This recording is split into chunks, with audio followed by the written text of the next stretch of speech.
রাজধানীর পল্লবীতে শিশু ধর্ষণ হত্যার বিচার দাবিতে চলছে বিক্ষোভ। অপরাধীর দৃষ্টান্তমূলক শাস্তি নিশ্চিতের তাগিদ। শিশু ধর্ষণের ঘটনায় পুলিশের সঙ্গে রাতভর সংঘর্ষের পর চট্টগ্রামের বাকলিয়ায় চাপা উত্তেজনা, ভুক্তভোগীর বাবার মামলা।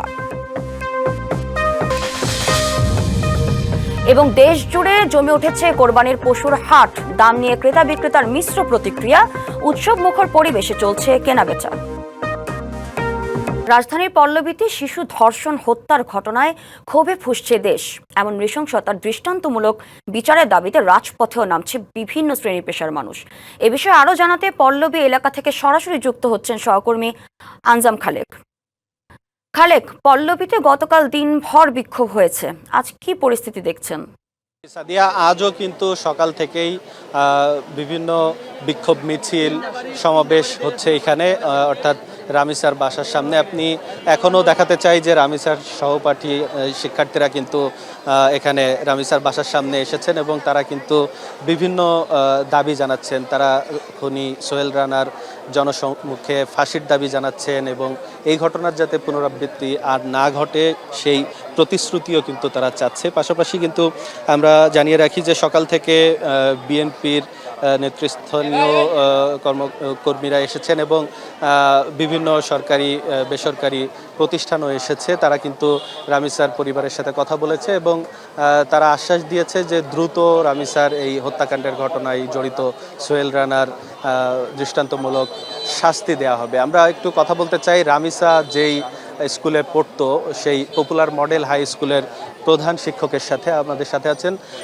আপনারা এখন আসলে কি চাচ্ছেন এবং এই সোহেল রানার যে শাস্তির বিষয়টি সেটি কেন দেরি হচ্ছে, আপনার কি মনে হচ্ছে?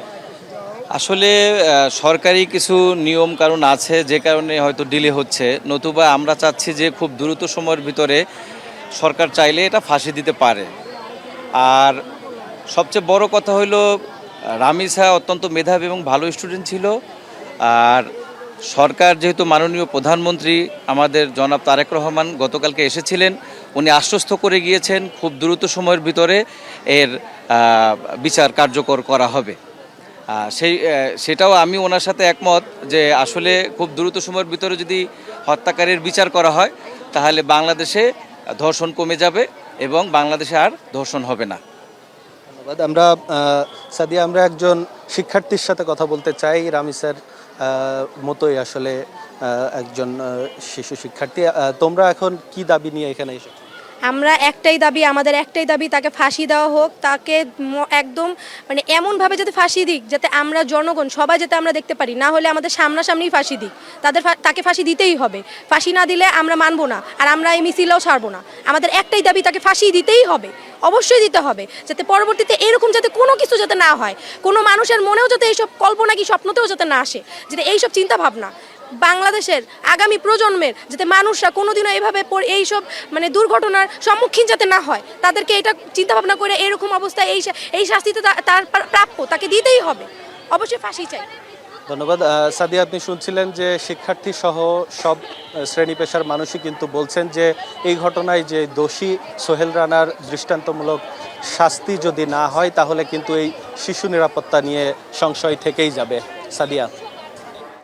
খালেক, আপনাকে ধন্যবাদ। রামিসা, আসিয়া সহ অসংখ্য শিশুর ধর্ষক ও হত্যাকারীদের দ্রুত বিচার ট্রাইব্যুনালের আওতায় এনে সর্বোচ্চ শাস্তি নিশ্চিত করার দাবিতে মানববন্ধন করেছে খেলাঘর নারায়ণগঞ্জ। শুক্রবার সকালে নারায়ণগঞ্জ প্রেস ক্লাব প্রাঙ্গণে ঘণ্টাব্যাপী এই কর্মসূচিতে অনেক নারী ও শিশুরা অংশ নেন। এ সময় শিশুদের সুরক্ষা নিশ্চিতে আলাদা আইন প্রণয়ন এবং পৃথক মন্ত্রণালয়ের দাবি জানান বক্তারা। বিচারহীনতার কারণে রামিসার বাবা বিচার চাচ্ছে না বলেও মন্তব্য করেন তারা। শিশু ধর্ষণের ঘটনায় পুলিশের সাথে স্থানীয়দের রাতভর সংঘর্ষের ঘটনায় চট্টগ্রামের বাকলিয়ায় এখন চাপা উত্তেজনা। বৃহস্পতিবার রাতে অভিযুক্ত মনিরকে গ্রেপ্তারের পর পুলিশের কাছ থেকে ছিনিয়ে নেয়ার চেষ্টাকে কেন্দ্র করে সংঘর্ষ হয় দফায় দফায়। ভুক্তভোগী শিশুটি বর্তমানে চট্টগ্রাম মেডিকেলে চিকিৎসাধীন। এই ঘটনায় অভিযুক্ত মনিরের বিরুদ্ধে মামলা করেছেন ভুক্তভোগীর বাবা। চট্টগ্রামের বাকলিয়ার মিয়া খাননগর, চারপাশ এখনো থমথমে নীরবতা আর চাপা উত্তেজনা।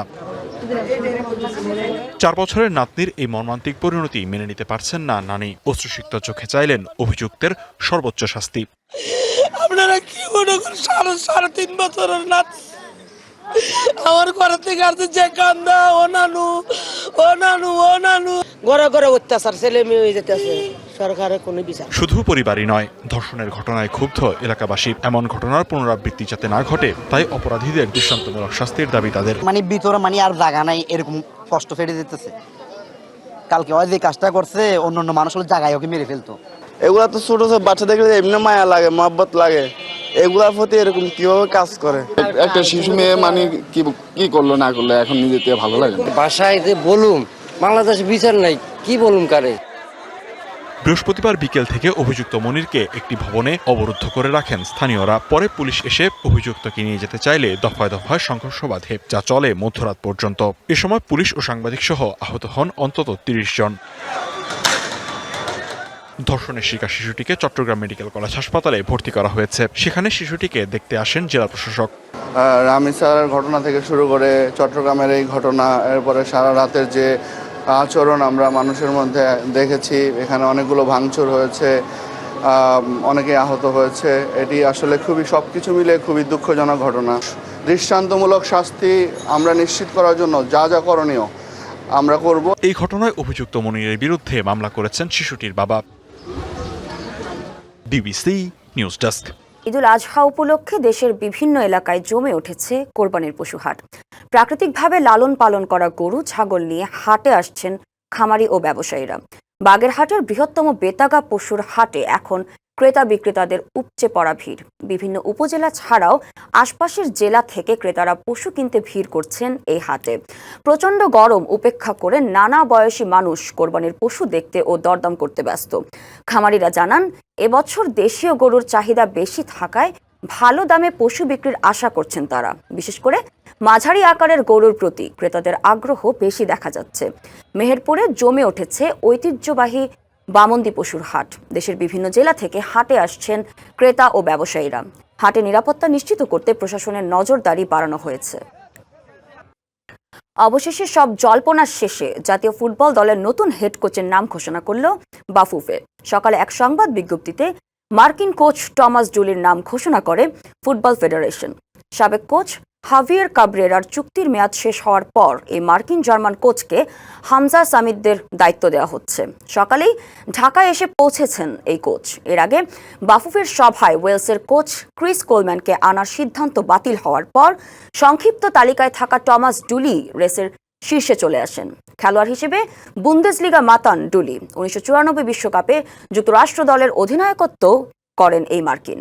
সমৃদ্ধ আন্তর্জাতিক কোচিং ক্যারিয়ারে তিনি ফিলিপাইনকে ইতিহাসে প্রথমবার এশিয়ান কাপের মূল পর্বে তোলার কীর্তি গড়েন। সান মারিনো ম্যাচের আগে 24 মে ডুলির অধীনে ক্যাম্প শুরু করবে লাল সবুজের প্রতিনিধিরা।